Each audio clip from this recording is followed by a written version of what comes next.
Nigel Cecil, Equity as you like it. Especially for my equitable friends. Hello once again, Chakabatties. Nigel Cecil here, Roundtree Gossamer Productions Inc., Entertainment Entrepreneur, of course in my own lunchtime, and responding to what has been a flurry of emails, haven't they, Hilary?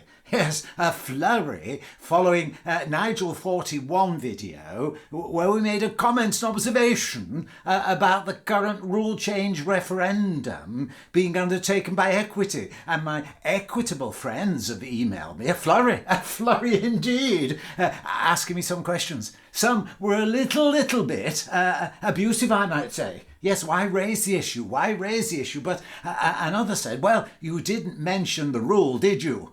How do we know the rule is correct? So here we go. Let's show you the rule.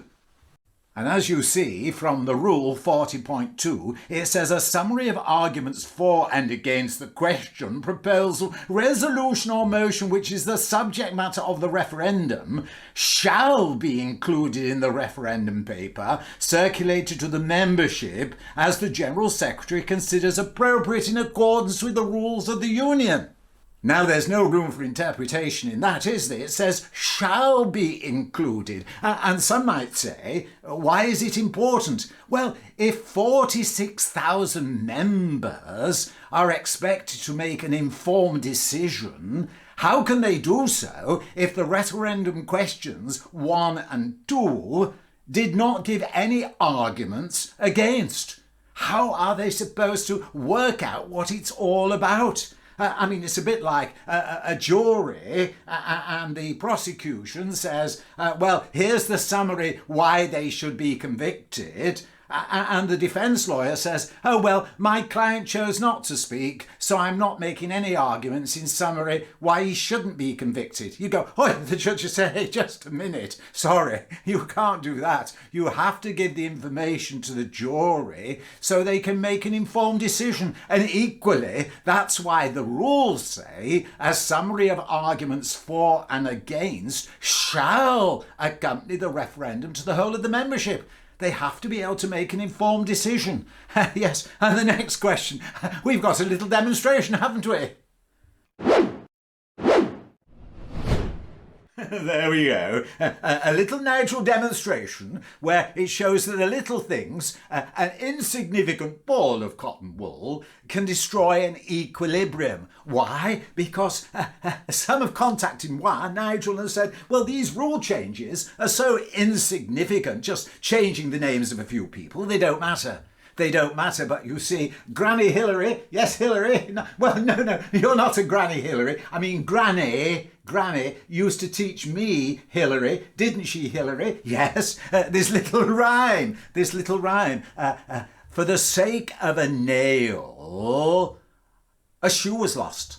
For the sake of a shoe, a horse was lost. For the sake of a horse, the rider was lost. For the sake of a rider, the battle was lost. And for the sake of a battle, the kingdom was lost. All for the sake of a horseshoe nail.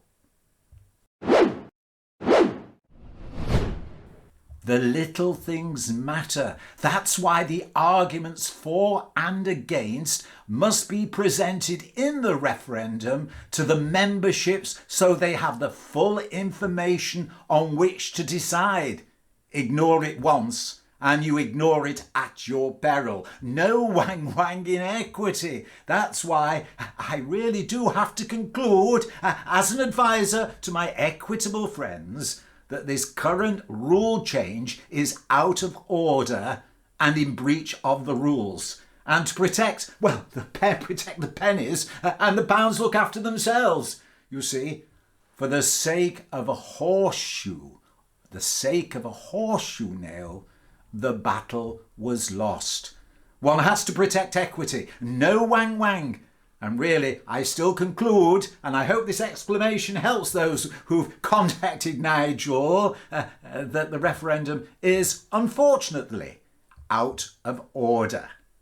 So, no wang wang, we're going to be looking at the ARC and SRC in the next videos. So please send in your comments and emails to this address to Nigel, and I look forward to meeting you again. No wang wang, eh? No wang wang.